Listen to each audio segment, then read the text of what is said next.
Alright guys, so I tried, as you guys can see, I actually tried to put some Flex Seal on it and it's not working. And I'll tell you guys why it's not working. Because every time you press on it, you can see that little, the indentation in there. Yeah, that's not gonna work. So if you guys are gonna try this, just know that it's probably a losing battle. Probably you need to put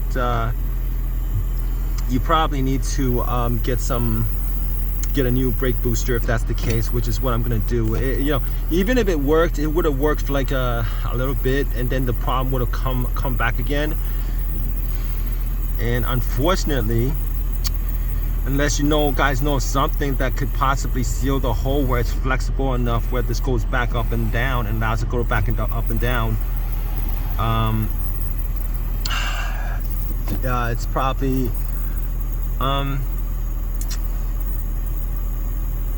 what can I think of? Like some kind of gasket maker would do it.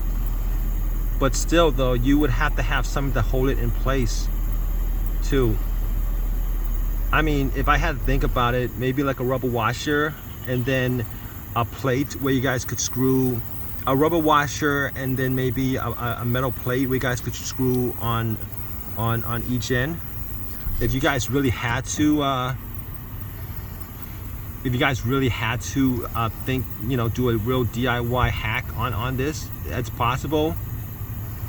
I don't know. I think this is the end of the line as far as the DIY on this, trying to fix it instead of replacing it. I mean, that's what I'm thinking of, but you'd still have to take the whole booster out. You know, probably not worth your time, because if you're gonna take the whole booster out to screw in, I don't even know if that works, to be honest with you. But yeah. So that's the way it is. I mean, I didn't. No, I'm not.